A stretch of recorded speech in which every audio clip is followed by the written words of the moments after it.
C'est Askar Mohamed qui a agrandi l'Empire, qui a fait un pèlerinage célèbre aussi.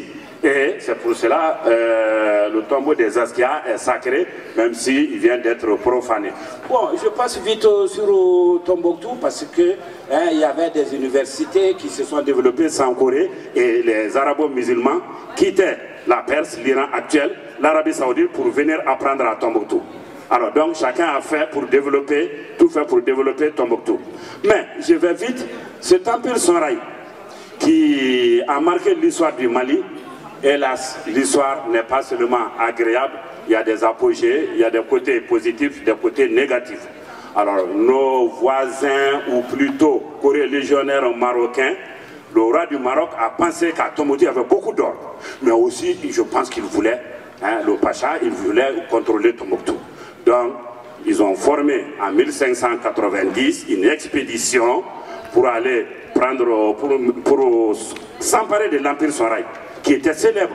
Bon, je mets de côté Léon l'Africain qui est venu jusqu'en France, qui a développé des connaissances sur le Mali ancien. Donc on me dit d'aller vite. Oui, mais ce qui est important sur l'Empire Sonraï, c'est aussi la bataille de Tondibi. Parce qu'on aura le temps avec la résistance, si on a le temps. À la bataille de Tondibi, l'élite Sonraï a préféré la mort à la honte. Et sur le Mali, je crois qu'il n'y a pas deux historiens actuellement encore en vie capable avec ce savoir sur le Mali. Donc, ce qu'il nous a dit en gros, c'est que c'est un pays qui a toujours été tolérant, c'est un pays qui a une longue histoire, et c'est un pays aussi qui a connu des invasions, un moment ou un autre, qui a été plus ou moins déstabilisé, mais qui s'en est toujours remis.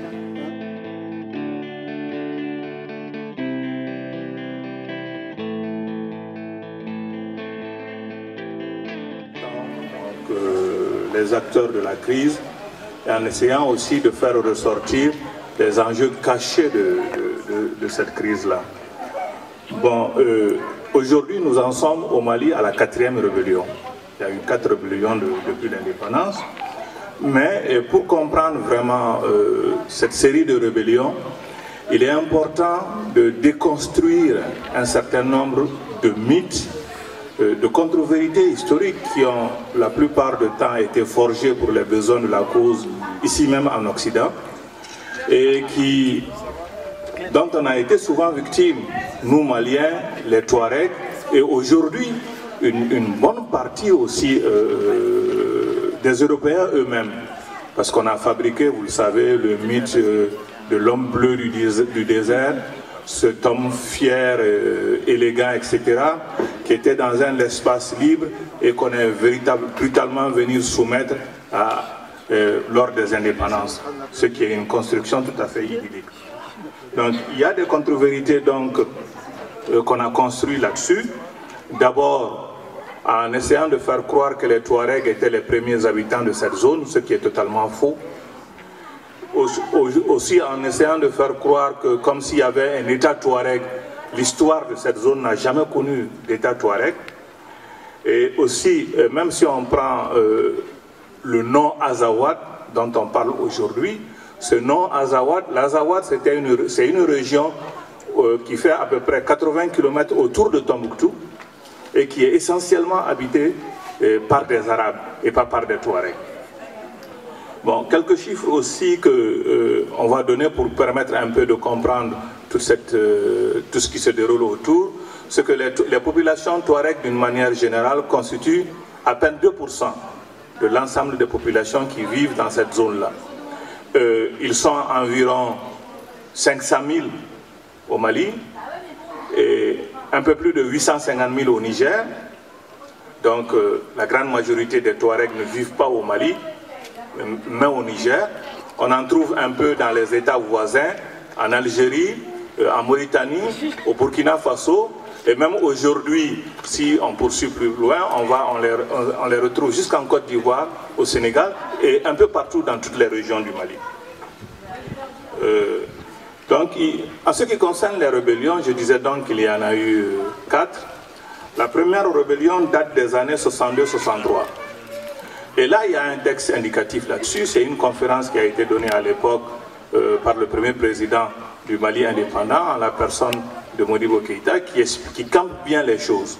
Mon collègue tout à l'heure parlait des richesses minières, mais ce ne sont pas les Russes qui ont découvert ces richesses minières. Bien avant les indépendances, le Bureau français des ressources minières, géologiques, donc, avait fait des recherches et avait constaté que dans cette zone-là, il y avait beaucoup de recherches. Il y avait du pétrole, il y avait de l'uranium, il y avait de l'or, il y avait des métaux précieux et beaucoup d'eau. Donc c'est ce qui fait que, avant même les indépendances, il y a eu un projet français qu'on appelle l'OCRS, Organisation commune des régions sahariennes, qui visait à découper une partie de l'Algérie, de la Mauritanie, du Mali, du Niger et du Tchad pour en faire une région autonome. On voulait bien que les pays africains aillent à l'indépendance, mais ça, cette région, parce qu'on savait ce que le sous-sol contenait. Et c'est ce qui va être à la base des rébellions. C'est comme ça que la rébellion va partir. Parce qu'au moment de l'indépendance, faute d'avoir réussi donc à garder cette partie du territoire, les Français à l'époque vont essayer d'influencer les populations touareg qui vivaient dans la zone, qui étaient minoritaires, en leur disant ceci, vous êtes des Blancs et vous n'allez pas en quelque sorte vous laisser gouverner par des Noirs. Et comme Blancs, il y avait aussi les Arabes qui vivaient un peu dans la zone.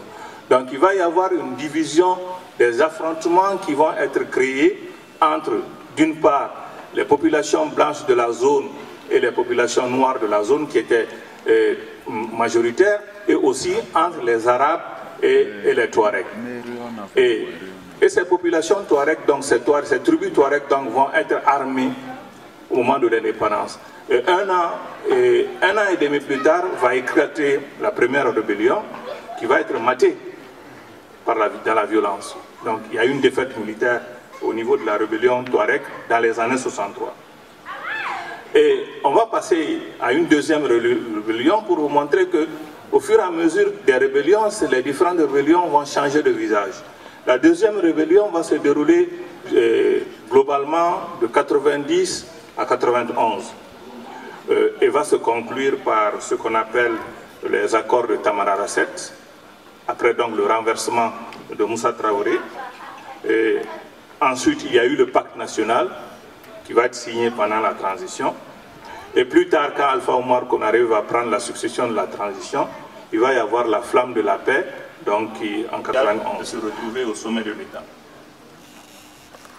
Troisième rébellion en 2006, qui vont se terminer par les accords d'Alger. Mais la grande caractéristique de cette rébellion, c'est qu'il va y avoir un phénomène nouveau. Il va y avoir au sein même, en quelque sorte, si vous voulez, du monde touareg, un enjeu de pouvoir. Parce que vous allez avoir des jeunes qui ont guerroyé un peu, qui, avec l'habitude de manier les armes, et au bout de gagner quelque chose par l'utilisation de ces armes, vous allez avoir des espèces de petits seigneurs de guerre qui vont avoir un certain nombre de pouvoirs et maintenant vont, à partir de cette position-là, vouloir donc réorganiser la hiérarchie sociale qui prévalait à l'époque, notamment au niveau des chefferies traditionnelles touareg elles-mêmes. Donc, premier conflit à l'intérieur de cette tribu touareg. Il va y avoir aussi des jeunes qui ont été un peu à l'aventure, qui, pour certains, à travers un certain nombre de trafics, parce qu'en 91, ce qui va arriver, c'est que, avec la démocratisation, l'État, en quelque sorte, va alléger sa présence. On va confier beaucoup de choses donc, aux Touaregs, notamment les services de douane ne vont pas être très regardants par rapport notamment au trafic de cigarettes, au trafic de marchandises, au trafic en tout genre, ce qui fait que des gens vont s'enrichir et eux aussi, en fonction de cette nouvelle richesse qui est acquise, vont vouloir gagner un nouveau statut social. Donc vont contester les chefferies traditionnelles qui existaient dans la zone. Donc cela va créer une situation complexe, à la fois d'affrontements internes entre Touaregs autour des enjeux de pouvoir, parce que une nouvelle génération va émerger et va vouloir donc acquérir une certaine notoriété sociale. Mais de l'autre côté aussi, une contestation donc, par rapport donc, au pouvoir politique généralement établi en place. Donc on va voir apparaître dans cette période ce qu'on peut appeler les seigneurs de guerre, des gens désormais qui vont comprendre l'importance de porter des armes, et cela va être un facteur de déstabilisation aussi bien du Mali que de la société traditionnelle touareg. Pour aller vite, quatrième rébellion, c'est celle que nous vivons en 2012. La différence essentielle avec les autres rébellions, c'est qu'on va voir apparaître un phénomène religieux, une islamisation de ce processus-là. Il y a globalement donc 4 grands groupes. D'abord le MLNA, dont on a entendu parler, qui est essentiellement formé de Touaregs, mais c'est un mouvement ultra minoritaire, parmi même les Touaregs.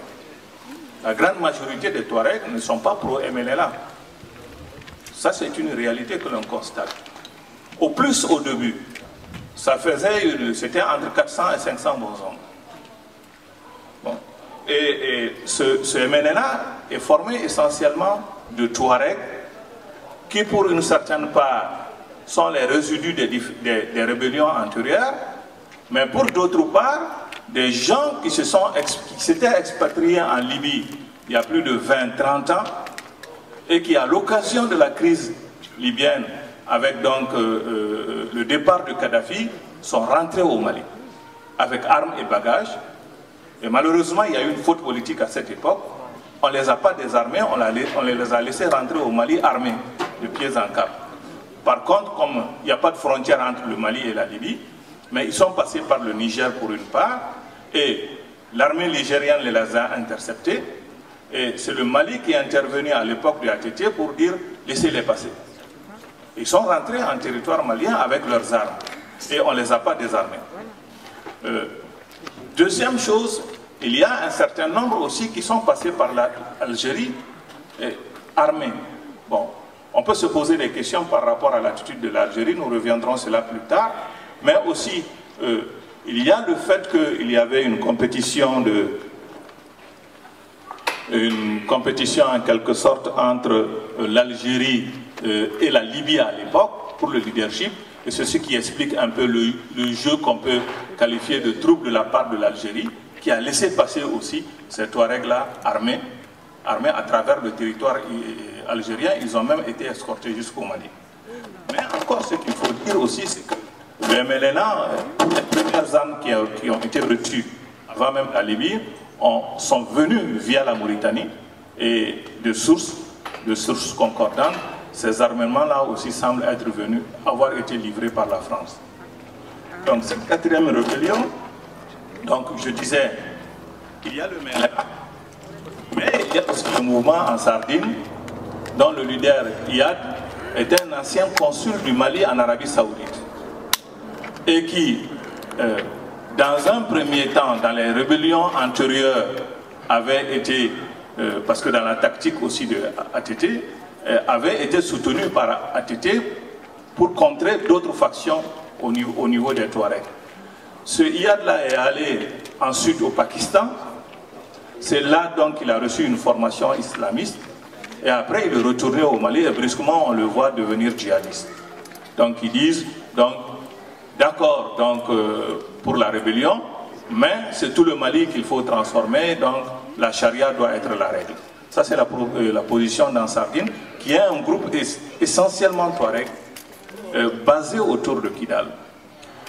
Maintenant, en dehors de ces groupes-là, il y a le Moujao, qui est essentiellement dans la zone de Gao, qui comprend des Maliens, c'est des Noirs dans la plupart du temps, qui comprend aussi des Mauritaniens, qui comprend des Nigériens, qui comprend des Sénégalais, qui comprend des Nigérians, etc.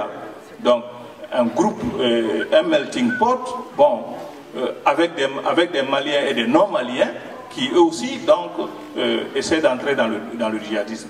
Maintenant, il y a un quatrième groupe, qui est ACMI, mais qui est un groupe d'origine donc algérienne, le fameux qui, sous les coups de boutoir de l'armée algérienne, est allé dans un premier temps s'installer au Niger, Ils ont été chassés du Niger par l'armée du Niger et ils sont venus s'installer au Mali.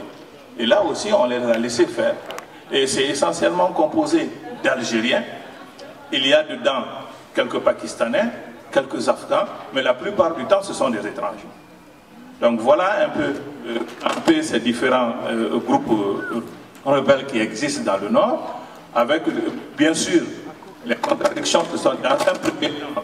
Ces groupes se sont coalisés dans les perspectives d'offensive, mais par la suite, les contradictions ont éclaté entre la fraction islamique et le MLNA, et le MLNA a été défait militairement. Je passe, compte tenu du temps, à d'autres acteurs.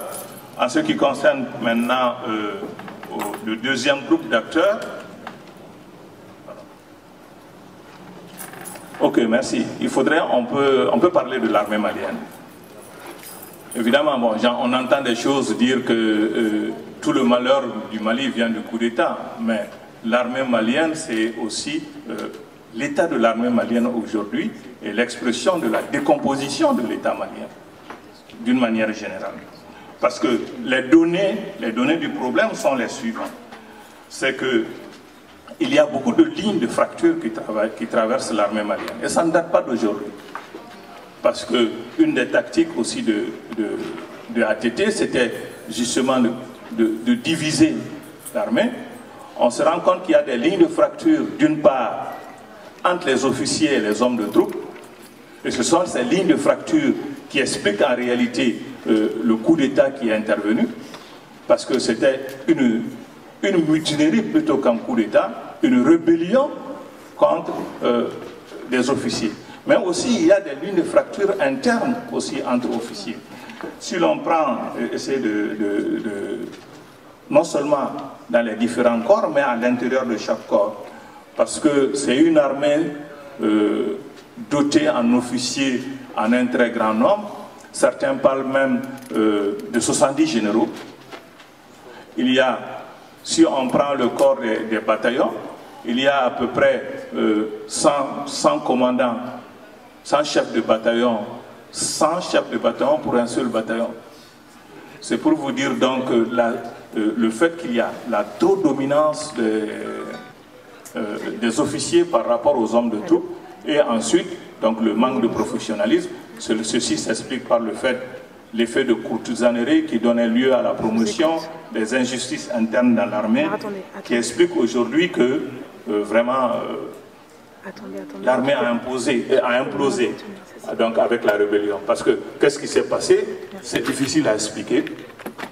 Devant 500 bons hommes, il y avait dans le nord du Mali à peu près 3000 militaires, et en l'espace de quelques mois, ces 3000 militaires se sont évaporés dans la nature, parfois en abandonnant les armes et les munitions sur place. Mais aujourd'hui aussi, il y a des informations qui font remonter et qui font dire que souvent aussi, dans la plupart du temps, beaucoup de villes ont été livrées sans combat, parce que quelque part, il y avait des complicités entre ces officiers de l'armée qui étaient aussi impliqués dans les trafics avec la rébellion, trafic d'armes, trafic de drogue, il faut le dire aussi, trafic d'otages. Il y a donc des complicités énormes entre l'appareil d'État qui préexistait aussi et la rébellion, qui explique aussi la facilité avec laquelle ces territoires-là ont été conquis. Bon, il y a le contexte général aussi du Mali, cette corruption généralisée qu'on ne peut pas taire. Et je pense qu'il y a un diplomate français à la personne de Laurent Bigot qui a eu à dire des choses assez crues, et qu'on a habillé un régime qui était là en disant que c'était un régime très démocratique, dirigé par un général très démocratique, mais on connaissait la vérité. On savait que c'était donc une dictature totalement corrompue. Et ce qui s'est passé aux yeux de Laurent Bigot, donc, ce n'est pas surprenant.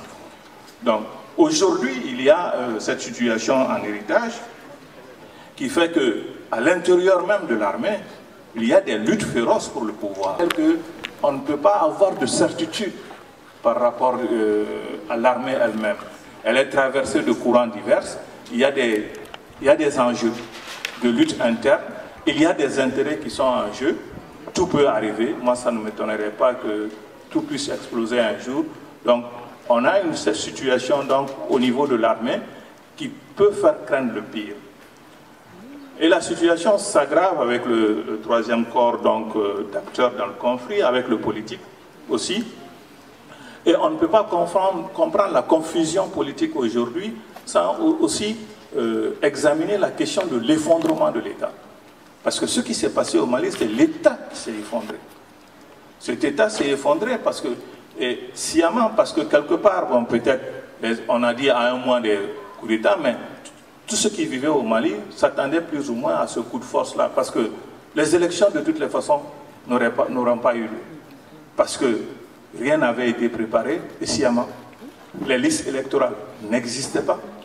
Et aussi, quelque part, on a le sentiment que ces troubles-là ont été provoqués pour créer une situation de chaos, propice donc à faire renvoyer les élections au calendrier grec.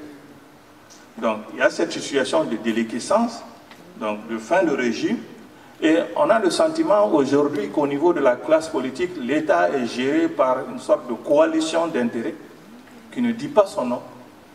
Bon, peu de cas du pays, mais c'est des enjeux de pouvoir, de lutte de pouvoir interne au niveau des politiques, comme en quelque sorte si chacun voulait se ménager un espace de prédation qui lui permet un peu de tirer des avantages, parce que la politique, entre-temps, est devenue simplement une façon de gagner sa vie. Une façon de gagner sa vie. Et beaucoup de gens sont entrés en politique, pas par conviction, mais simplement par un jeu d'intérêt. Et c'est ce qui fait aujourd'hui qu'on a abouti à un gouvernement d'union nationale sous des pressions extérieures qui ne font que reproduire, en quelque sorte, les insuffisances du passé. Et c'est ce qui fait aujourd'hui que la gestion est devenue d'autant plus compliquée qu'on a affaire sur le plan politique à un monstre à trois têtes. D'une part, il y a le président intérimaire qui a derrière lui donc, un groupe d'hommes politiques qui sont rattachés à lui. De l'autre côté, qui sont la plupart du temps donc, des tenants de l'ancien système. Il y a autour du Premier ministre des enjeux aussi de pouvoir, des gens qui se regroupent autour de lui. Il y a autour de l'armée. Donc ce qui fait qu'on a une difficulté de lisibilité et aussi de dire tout ça, ça va finir par quoi. Enfin, le dernier groupe d'intervenants, c'est au niveau donc des intervenants extérieurs, parce que ce serait aussi un peu limité que de dire ce qui se passe aujourd'hui au Mali, c'est une affaire entre Maliens.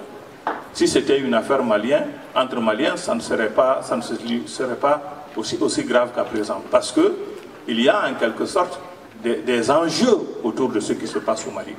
Des enjeux d'abord régionaux, parce qu'on voit beaucoup d'informations sortent, le rôle que joue le Burkina, qui paraît comme étant un médiateur, mais qui en réalité tire les ficelles et qui abrite, au même titre que la Mauritanie, les bases du MLNA, et qui est intervenu lorsque le MLNA a été défait militairement en territoire malien pour récupérer les chefs militaires donc, de Touareg, les soigner, et qui sont en train de réarmer pour les injecter dans cette lutte-là au front. Donc, il y a aussi des luttes d'influence entre le Burkina Faso et la Côte d'Ivoire, des enjeux de leadership sous-régional, c'est ce qui fait la cacophonie de la gestion au niveau de la CEDEAO.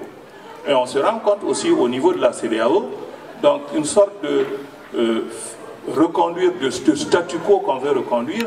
Or, le statu quo n'est pas... on ne peut pas maintenir ce statu quo. Finalement, il y a des enjeux extérieurs, et je vais terminer par cela, parce que en réalité, on pourrait comprendre cela sans comprendre que d'abord, il y a ces richesses minières qui sont convoitées par les grandes puissances, notamment aujourd'hui par la France et les États-Unis.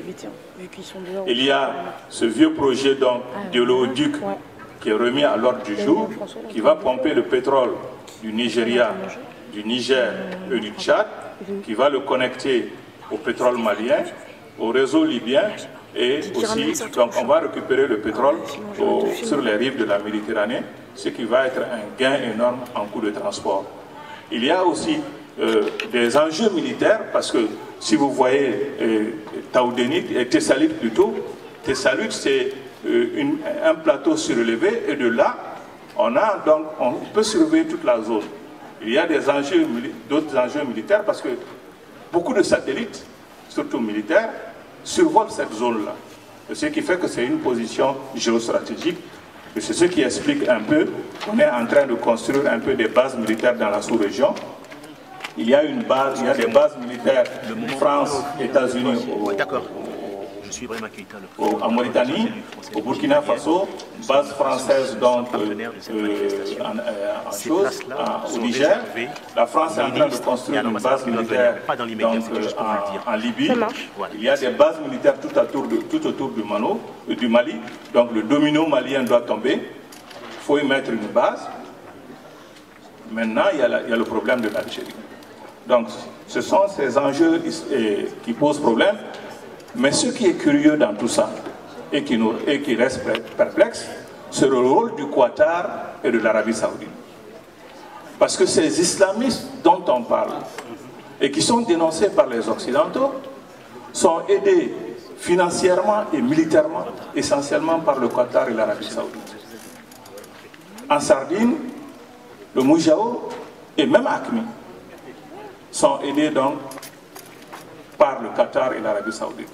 Et pourtant, le Qatar et l'Arabie Saoudite sont les alliés stratégiques et des États-Unis de la France. Comment comprendre ce jeu-là? Ensuite, dernier élément, c'est que dans le gouvernement d'Union nationale, on a nommé un ministre islamiste. Pourquoi? Parce que les politiques se sont tellement discrédités qu'aujourd'hui, ce sont les religieux qui sont au devant de la scène. Vous voyez leur capacité, on parle de leur capacité de mobilisation. Mais là aussi, cela s'explique par le fait que c'est ATT volontairement, qu'en voulant affaiblir les partis politiques, a donné un peu plus d'espace aux religieux. Et aujourd'hui, les politiques jouent avec le feu, en croyant pouvoir utiliser les religieux pour se faire élire aux prochaines élections. Il ne serait pas étonnant, en tout cas à mon avis, que au lieu de jouer les jeux de politique, que, au contraire, les religieux dament le pion aux candidats laïcs et que le Mali ne devienne un pays islamique, à régime islamique. Cela n'est pas étonnant parce que quand on voit de la carte de la zone, toute l'Afrique du Nord est en train de basculer, sauf l'Algérie. C'est des gouvernements islamiques. Donc il y a un processus d'islamisation rampant en cours, cautionné par le Qatar et l'Arabie Saoudite, qui fait que ce que le Ansardine n'aurait pas gagné par les armes, peut-être qu'il pourra le gagner par les bulletins de vote. Je vous remercie. Merci.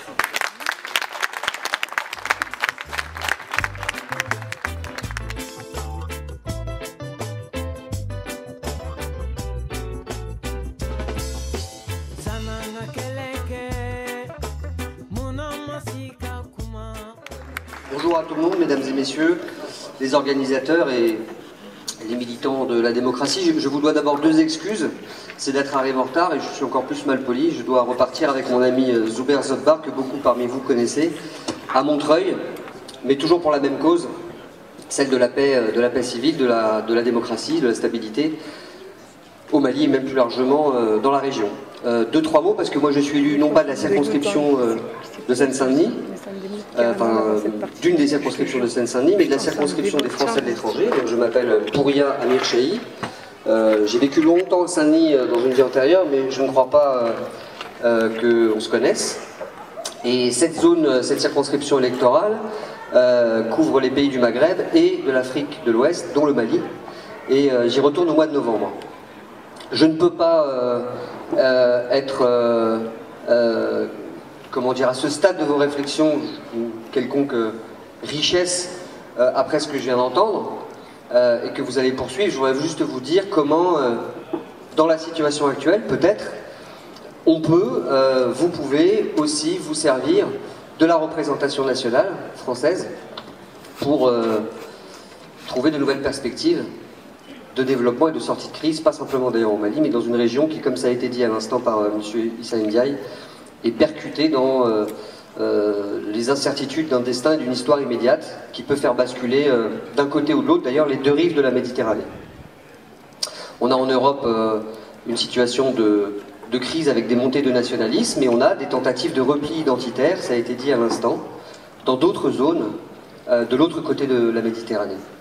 Mais l'histoire est pleine de promesses aussi, l'histoire immédiate est pleine de promesses aussi, notamment parce que les sociétés civiles, et je les connais pour régulièrement aller dans de nombreux pays de ma circonscription, vous le comprendrez, mais aussi ici en France, vous en êtes la démonstration, sont actrices, et peut-être c'est la grande nouveauté de cette dernière période récente, on l'a vu en Tunisie, on l'a vu au Sénégal, on le voit dans d'autres pays, c'est le retour fracassant des peuples, de la société civile sur la scène de l'histoire immédiate, et qui permet un basculement de régime en Tunisie, qui permet de sauver l'essentiel au Sénégal, et qui partout, à travers des communautés souvent binationales aussi, de contribuer à autre chose que la musique diplomatique et que les seules relations d'État à État, qui d'ailleurs ne sont pas souvent si claires que ça. Je serai à votre disposition pour le faire, pour qu'on puisse prolonger ce dialogue, parce que le grand risque, effectivement, c'est qu'il y ait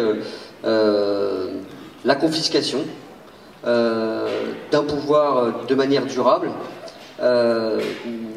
par des enjeux, évidemment, qui ne sont pas ceux d'une communauté de destin maîtrisée souverainement par les Maliens eux-mêmes, prise aujourd'hui en étau entre les différents risques, pression, groupes de pression, militaires, politiques, économiques, qui risquent de déstabiliser durement une région qui, évidemment, comme toutes les régions du monde, ne le mérite pas. Mais qui, à mon avis, devrait être aussi défendue sous le non pas simplement de notre naturelle solidarité, mais aussi, je pense qu'il faut le faire comprendre aux Français de métropole pour leur propre sécurité. Je pense qu'à vouloir considérer comme ça trop facilement que ce sont des conflits lointains qui nous concernent finalement pas tout de suite, les Français, même les Européens en général, feraient une grande erreur, car pour des raisons évidentes, notre destin est beaucoup plus lié qu'on ne le croit, et d'ailleurs heureusement, c'est un souhait personnel que de faire en sorte que les cultures du monde, et en particulier les deux rives de la Méditerranée, et particulièrement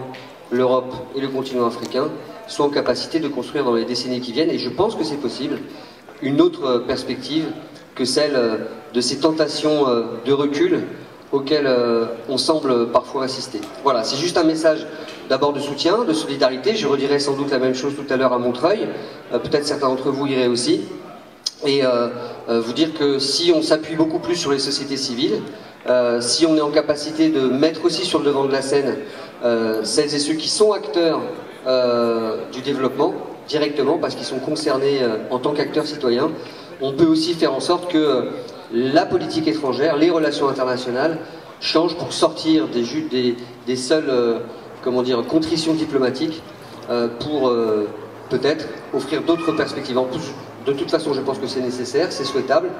On s'en donnera les moyens, et dans les semaines et les mois qui viennent, enfin moi je retournerai à Bamako au mois de novembre, j'aurai l'occasion sans doute de revoir certains d'entre vous, parce que on ne fait rien sans d'abord celles et ceux qui sont les premiers concernés par le destin de leur propre histoire. Merci beaucoup, encore pardon de ne pas rester plus longtemps, mais on se reverra de toute façon pour certains à Montreuil et pour d'autres dans les semaines qui viennent. Bons travaux, bonnes fêtes aussi, et à très bientôt. Et je suis très admiratif de la placidité de M.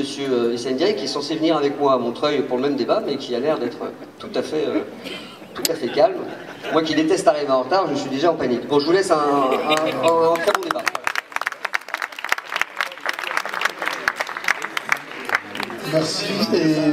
Merci beaucoup au professeur Issa Ndiaye qui nous a montré tout le théâtre d'ombre qu'il y a derrière la crise actuelle, qui nous a rappelé l'historique des différentes rébellions qu'a connues cette région, les différentes réponses aussi, qu'elles soient militaires dans les années 60, qu'elles soient politiques avec les politiques de décentralisation, les négociations, mais aussi les acteurs actuels, les enjeux régionaux et internationaux.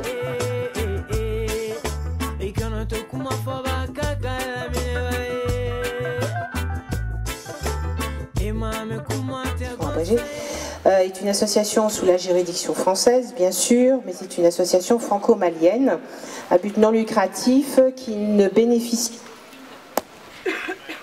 oui, d'aucune subvention, d'aucune sorte. Alors les générations libres, on a une forte représentation à Bamako, mais la création de LGL remonte à presque 2 ans maintenant. Quand il a été question de déposer les statuts comme toute association à Bamako, on avait évidemment déposé l'objet qui était le même que celui que nous avons déposé ici en France, à savoir la défense de l'état de droit et le développement des peuples, avec des détails qui n'ont absolument pas plu au régime du président ATT de l'époque, donc, parce qu'il contenait des mots corruption, détournement de fonds, bien mal acquis, impunité, injustice, vie chère, destruction du système éducatif, et de ce fait, nous n'avons jamais été agréés à Bamako, et l'existence de LGL Bamako a même été interdite, mais tout ça ne nous a pas empêché de continuer à travailler, évidemment. Nous avons initié, préparé et organisé une journée carton rouge l'année dernière, au mois de décembre, le 2 décembre, ça a eu lieu le 2 décembre 2011, et nous avons marché dans les rues de Bamako contre la corruption, les détournements de fonds, l'impunité et tout ça. On nous a laissé faire, on était extrêmement bien encadrés par les uniformes. Depuis, malheureusement, bon, le Mali a vraiment basculé vers une crise dont nous avons largement entendu parler ici, qui est, comme a dit le professeur Ndiaye, vraiment une crise politique d'une part et une crise au nord. Mais en fait, tout ça, nous, ça ne nous a pas du tout étonné. Quand je dis nous, c'est les générations libres. Parce qu'on s'était dit, la société malienne repose sur quelque chose qui est, excusez-moi l'expression, pourri. Et donc, ça va finir par exploser. Ça va finir par exploser, ça va finir par basculer. Et c'est ce qui s'est passé, tout simplement parce que la crise est due à la gestion artisanale d'un État jeune, qui est le Mali, par des élites politiques qui en fait méprisaient leur peuple absolument, qui délaissaient le peuple et qui gouvernaient sous couvert de la démocratie depuis plus de 20 ans. Alors, étant donné ma nationalité et la couleur de ma peau, je ne veux pas passer sous silence l'immense et la très grave responsabilité de la France. Donc nous restons convaincus que malgré toutes ces crises, et comme les Maliens disent, le Mali est en train de basculer mais ne chavirera pas, le Mali va se rétablir dans une démocratie, puisque de toute façon le Mali a malgré tout profondément, socialement et culturellement toujours été une énorme démocratie. Alors, avec toutes ces histoires, nous avons quand même énormément travaillé depuis cette fameuse journée carton rouge et nous avons décidé d'envoyer une mission au nord, c'est-à-dire dans les régions, les territoires occupés. C'est le docteur Tangia qui est parti et qui est allé rencontrer en fait les populations restées sur place sous l'occupation des groupes armés fanatiques. Ça a été une mission d'information, de travail et de concertation avec les populations elles-mêmes. Que les rapports qui sont faits sont toujours très élogieux, toujours en faveur des populations du Nord, mais eux ne se reconnaissent absolument pas dans tout ça. Voilà, donc je voulais remercier malgré tout les services du ministère des Affaires étrangères français parce que lorsque le docteur Tangia revenait en France, il a été arrêté par l'armée et les services secrets nigériens. Et c'est grâce au ministère des Affaires étrangères français et à l'ambassade de France au Niger, à Niamey, que les choses ont pu à peu près s'arranger parce qu'ils lui ont apporté une assistance absolue. Nous voulons remercier aussi la CEFOM, bien entendu, la coordination des élus français d'origine malienne, et notamment son président, M. Ibrahima Keïta, et son secrétaire général, M. Zouber Sodda, qui nous ont apporté un soutien vraiment appréciable parce qu'ils ont compris qu'il était important de faire émerger la vérité et la bonne information. Je vais passer la parole au docteur Tangia maintenant. Il fallait absolument aller, et comment notre mission a été possible. Via nos réseaux locaux, nous avons contacté à la fois les forces occupantes et certaines personnalités influentes au sein des populations sous occupation, notamment des chefs religieux, des chefs de communautés culturelles et des notables. Au début, les forces occupantes nous ont opposé une fin de non-recevoir, mais nous avons insisté auprès de certains leaders d'opinion locaux et avec une certaine approche, tenant compte de toutes les sensibilités, nous avons pu bénéficier de leur protection et de l'acceptation de la venue de notre mission. Le trajet d'entrée de notre mission était de Paris, nous sommes allés à Niamey, la capitale du Niger, avec escale à Niamey, avec escale à Alger. De Niamey, nous sommes allés à Gao, où nous avons remarqué que le Niger était réellement sécurisé, les services de renseignement, les forces de défense et de sécurité sont en état d'alerte maximum. Et ils font preuve d'un professionnalisme et d'une rigueur qu'il convient de saluer. De Gao, nous nous sommes rendus à Kidal et certaines localités de Kidal. Et nous sommes revenus après sur Gao. De Gao, nous sommes encore repartis sur Tombouctou et certaines de ces localités, puis nous sommes revenus sur Gao. Pour le retour, nous avons quitté Gao pour Niamey. Ensuite, nous sommes revenus sur Paris avec escale à Ouagadougou et Casablanca. Quels sont les acteurs que nous avons rencontrés au sein des populations civiles et notre approche à leur égard? Dans chaque capitale régionale, à savoir Gao, Kidal et Tombouctou, nous avons eu à rencontrer successivement les chefs religieux qui jouent un rôle très important en ce moment, les chefs de communautés culturelles et coutumières, les notables, ce sont des personnes très influentes et reconnues comme telles, les organisations de jeunesse, les commissions de soutien à l'éducation et les commissions sanitaires. Quelle a été donc notre approche sur le terrain et notre message à l'égard de ces populations? Nous leur avons dit, nous n'avons aucune solution ou idée à leur imposer. Nous les félicitons pour tout le courage, les sacrifices de leurs intérêts pour être restés et continuer à tenir face à l'insupportable et faire exister leur pays là où personne ne veut être en ce moment. Nous leur avons fait savoir que le monde entier est au courant de ce qu'ils traversent et que leur ténacité nous fascine tous. Nous les avons vivement encouragés à mieux s'organiser, à œuvrer pour la paix, car elle se prépare déjà en temps de guerre. Nous leur avons fait savoir que nous sommes venus pour nous enquérir de ce qui s'est réellement passé,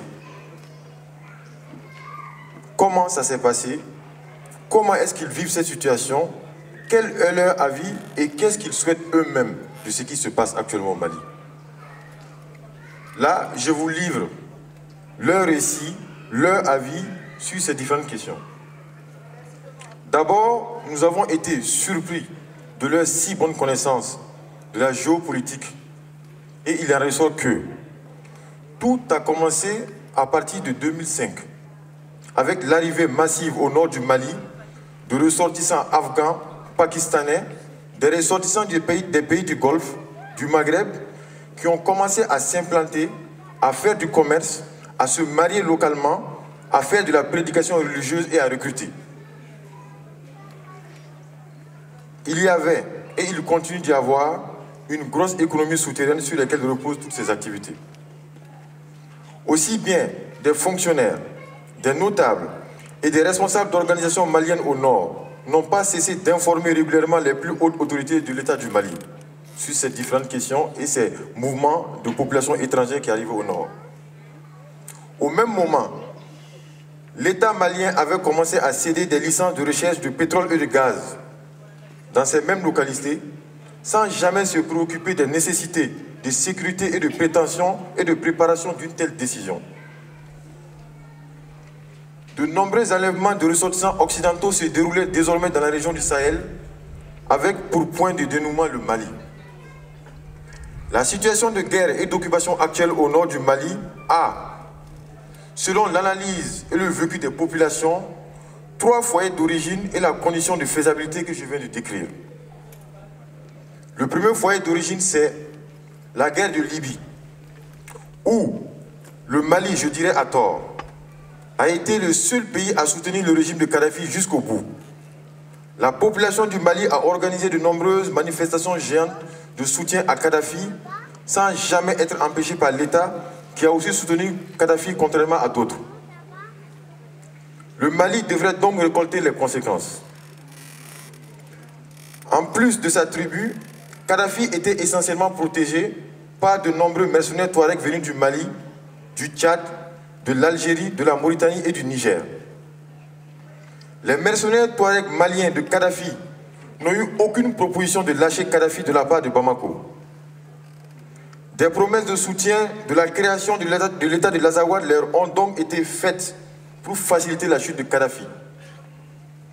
Le mouvement national de libération de l'Azawad, le MNLA, a ainsi été créé, préparé et dirigé vers le Mali. Le deuxième foyer d'origine, c'est le printemps arabe, qui s'est invité au Mali par la démonstration de barbarie commise au nom de l'islam qui fait peur, afin d'éteindre tout soutien à la cause des peuples arabes et de faciliter la délocalisation réelle et de déplacer l'attention du monde.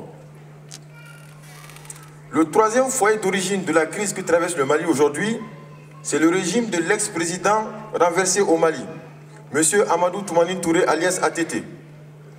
L'ex-président, parmi les différentes options pour ne pas quitter le pouvoir, a jugé opportun de soutenir la guerre qui s'annonçait au Mali pour qu'il n'y ait pas la possibilité de tenir d'élection.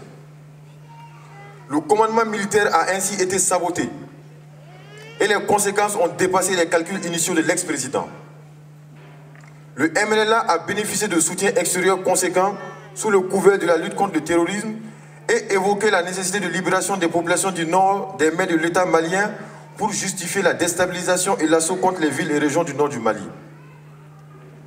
Les groupes armés djihadistes disent agir au nom de l'islam et pour propager la charia au Mali et par la suite dans le reste de l'Afrique et du monde.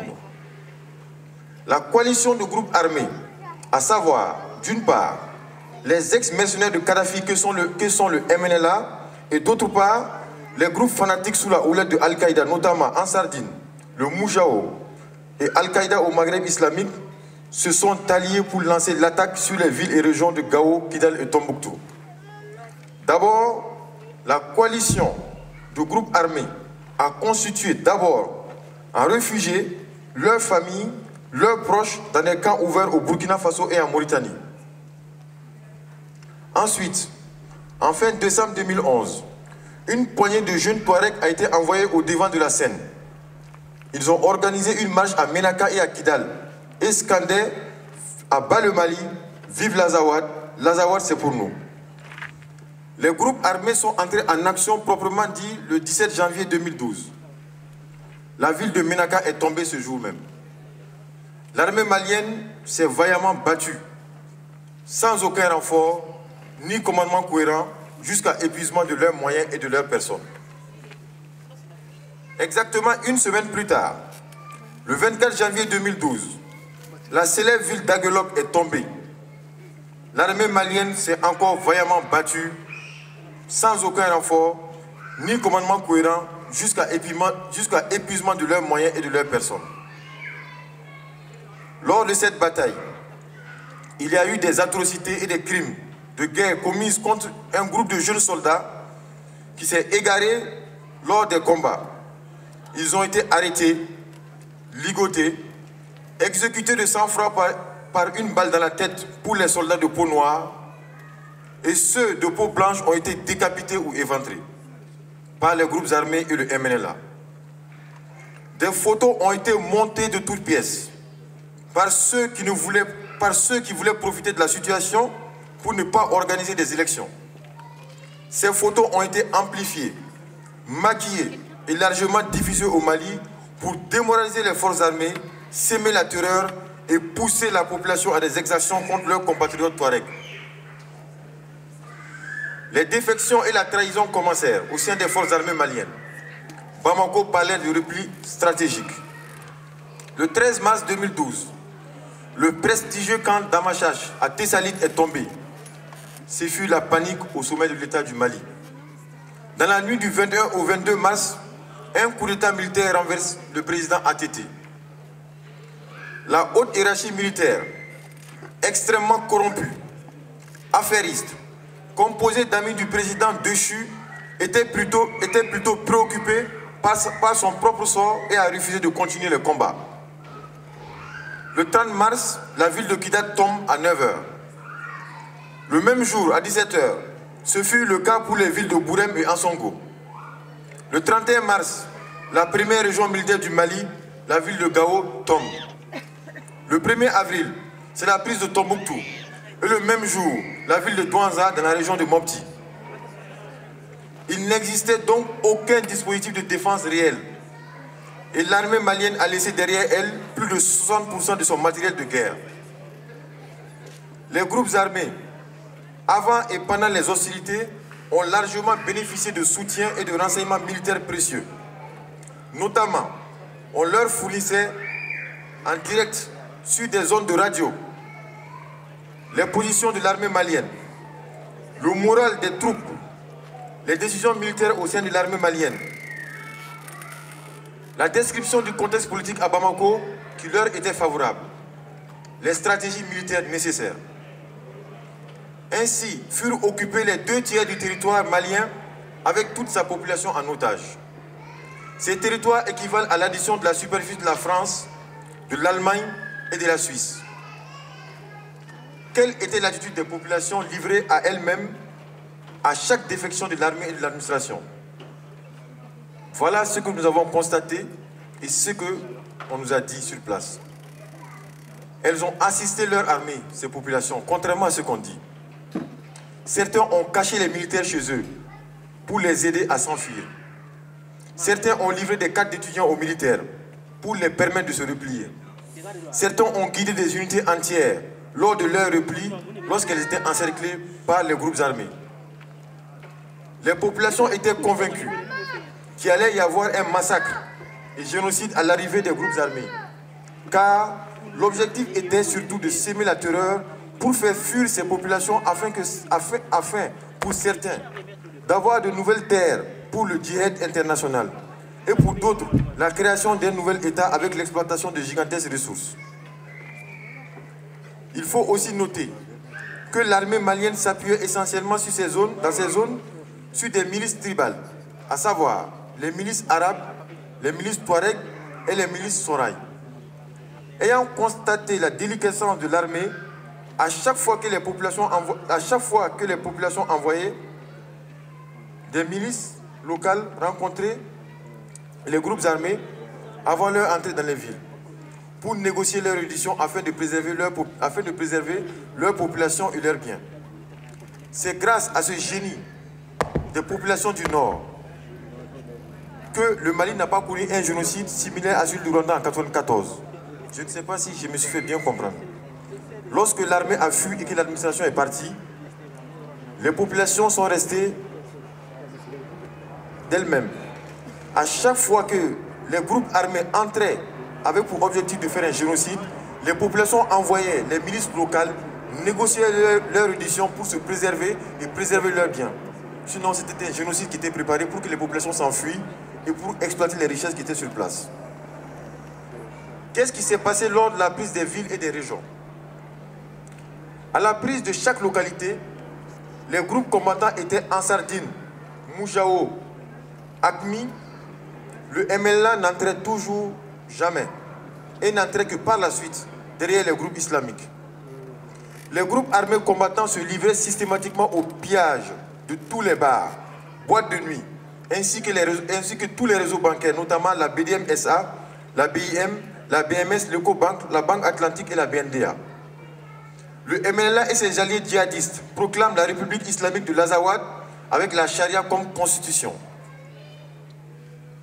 Le MLA s'est livré à des exactions plus jamais survenues dans ces zones depuis le Moyen-Âge.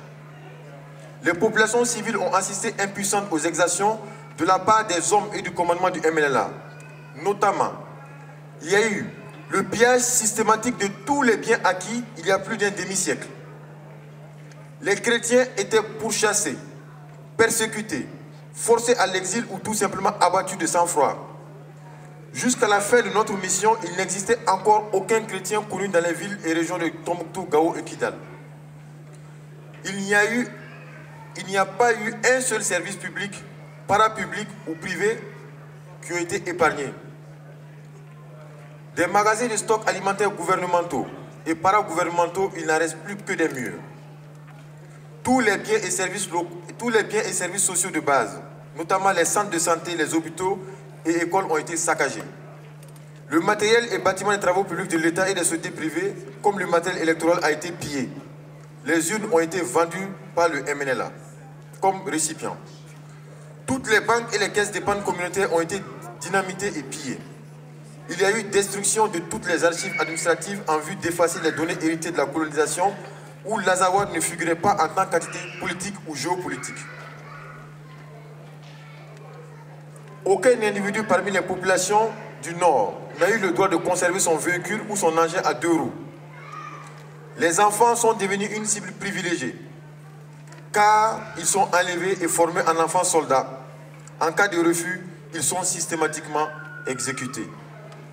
Intimidation, menaces, viols en série et en réunion de femmes, assassinats, exécutions sommaires, ce fut le règne de la peur. Les enlèvements de femmes et de mineurs, leurs viols publics et les sévices sexuels sont devenus des méthodes de guerre. Ceux qui essayaient de s'enfuir étaient arrêtés sur les routes, dépouillés et abattus de sang-froid par le mouvement national de libération de l'Azawad. Malgré tous ces crimes et exactions, les populations civiles ont fait savoir aux groupes armés leur refus catégorique de les reconnaître, d'accepter leur direction, ce qui a eu pour conséquence immédiate et directe la mise en place d'une liste de personnes à abattre pour mieux s'aimer la terreur et briser toute forme de résistance. Le 25 juin 2012, les populations commencèrent des marches de protestation qui leur ont finalement octroyé le droit d'organiser leur quotidien sous occupation. Elles ont constitué des commissions sociales, assainissement, médiation et sécurité, administration et recensement, médical, information et prévention, aide et soutien à l'éducation. Afin d'essayer de pallier au vide chaotique créé par le départ de l'État et des organisations internationales. Le 28 juin, des dissensions au sein des groupes armés associés, MLA et représentants d'Al-Qaïda, ont abouti à une guerre ouverte. Je pourrais vous donner plus de précisions sur les motifs réels de cette dissension plus tard.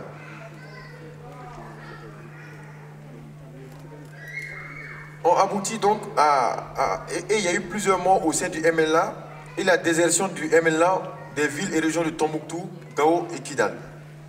Cette guerre fratricide entre le MLA et les représentants d'Al-Qaïda a permis le renforcement des djihadistes qui, au nom de la charia, s'adonnent à des lapidations de couples, des amputations de membres, flagellation de couples, interdiction de jouer de la musique, et aux femmes de sortir en certains moments et dans certaines localités.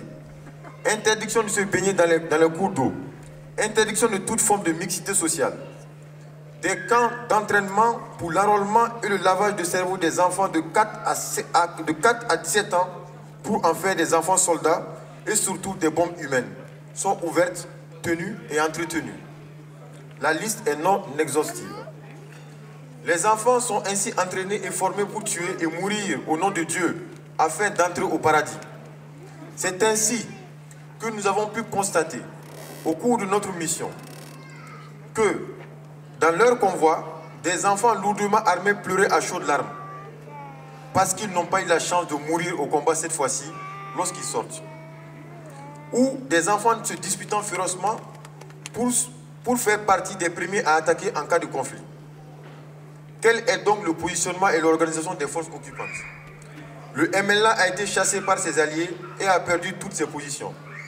Il doit sa survie à l'intervention sur le territoire malien des forces spéciales de Burkina Faso qui ont eu à exfiltrer son chef et l'ensemble de son chef d'état-major.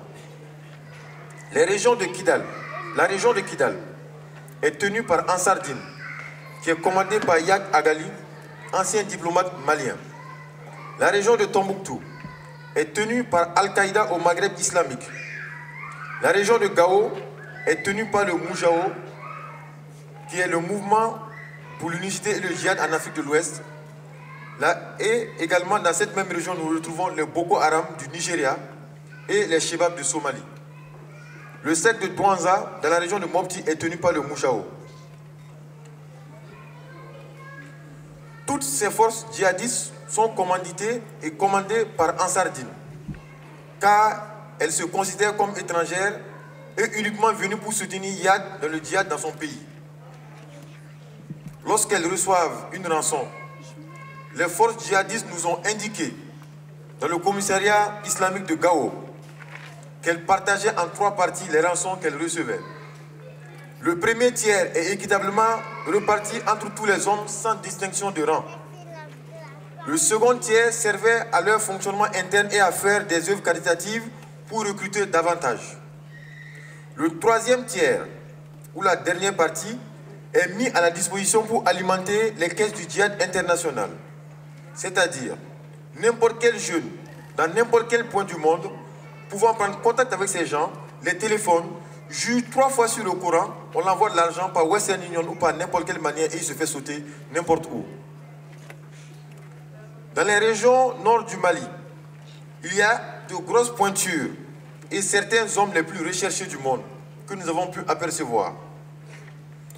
Les formateurs, les recruteurs et les chefs d'idéologie sont originaires du djihad afghan et pakistanais. Quelle est l'avis et la vision des populations du nord du Mali? Concernant l'amalgame, les accusations de sympathie et de soutien que les populations accorderaient aux groupes armés, diffusées sur les médias et reprises dans le monde, les populations nous ont mandaté de dire au monde qu'elles sont choquées et rejettent avec la dernière énergie ce genre d'imagination qui entache leur honneur et bafoue leur dignité.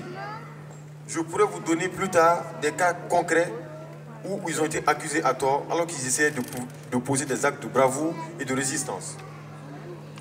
Concernant la prise de parole en leur nom, les populations sont surprises que tout le monde prenne la parole en leur nom sans jamais les avoir consultés et elles ne se reconnaissent en aucune organisation à Bamako. S'exprimant à leur nom, elles demandent à ce que seuls leurs représentants soient amenés à s'exprimer à leur nom. Concernant les aides et les dons reçus, les populations disent constater avec amertume que leur problème est devenu un fonds de commerce de la part de certains de leurs compatriotes au Mali et en dehors du Mali. Certains pour un enrichissement personnel et d'autres pour une récupération politique. Elles demandent à ce qu'il y ait la création des bureaux centrales pour le nord du Mali, tenus par leurs représentants légaux. Concernant la stratégie de sortie de crise, les populations sont en train de négocier avec les groupes armés. Elles demandent à ce qu'on soutienne leur médiation qui a pour but le départ des groupes armés et également la libération des otages français détenus au Sahel.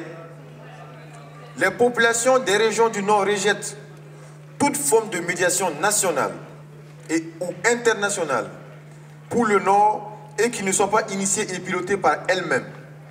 Car, selon elles, personne ne peut se mettre à leur place pour vivre ce qu'elles traversent et surtout personne ne pourrait négocier la paix ou leur sort avec autant de rigueur qu'elles-mêmes.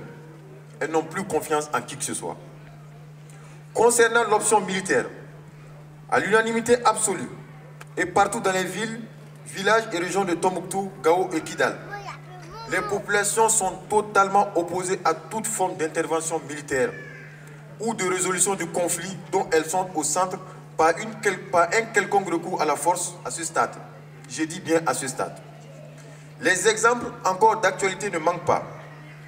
Dans toutes les guerres où l'usage de la force a été privilégié et mis en œuvre face à l'idéologie dont se revendiquent les forces occupantes, il n'y a eu que destruction, désolation, bavure, déplacement de population et un nombre incalculable de victimes sans avancer dans la résolution de ces conflits.